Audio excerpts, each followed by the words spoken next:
I dag vil jeg dele et meget konkret tip med dig, hvis du er sådan en som mig, der har en travl hverdag og derfor måske har lidt svært ved at få tjekket ind med dig selv, og hvordan du egentlig har det i en given situation. Det kan være alt fra, hvad har du lyst til at spise, til hvad vil være det rigtige for dig at gøre, når nogen spørger dig, har du lyst til at gå med til det her, eller vil du med til det her? Eller måske helt over i sådan noget som børneopdragelse, børneinddragelse, hvad du kalder det, omkring en given problemstilling, som du skal tage stilling til. Mange af os har en tendens til at drøne derud af, og slet ikke rigtig have tid til at mærke ind i, hvad er det rigtige for mig at gøre i den her situation. En helt enkel måde at gribe det her an på, så du begynder at bruge dig selv mere aktivt i de situationer, det er egentlig at få dig en pause.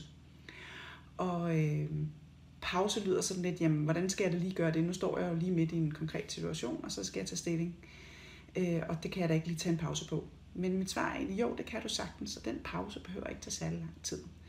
Det du skal øve dig i, det er egentlig at blive opmærksom på, at du har brug for lige at slå autopiloten fra og slå din egen sådan, følelsesmæssige register til, din egen intuition, din egen krop, og spørge dig selv, jamen hvad er det rigtige for mig at gøre her? Det kunne for eksempel være, når du lige om lidt skal have frokost, eller aftensmad, eller morgenmad, afhængig af hvad tid på døgnet du ser den her video, at du så spørger dig selv, jamen okay, har jeg lyst til æg, har jeg lyst til bacon, har jeg lyst til havregryn, har jeg lyst til yoghurt? Prøv at lave den her øvelse, og lige spørg dig selv, hvad er det egentlig, jeg gerne vil? Fordi når du begynder at praktisere den øvelse, sådan helt jævnligt på alle tider af døgnet, så vil du også opleve, at du har langt bedre fornemmelse for, hvad der er det rigtige at gøre lige præcis i den situation. Fordi du rent faktisk begynder at spørge nogle andre dele af dig selv, kan man sige, end bare lige at køre på den her autopilot, som mange af os har tendens til.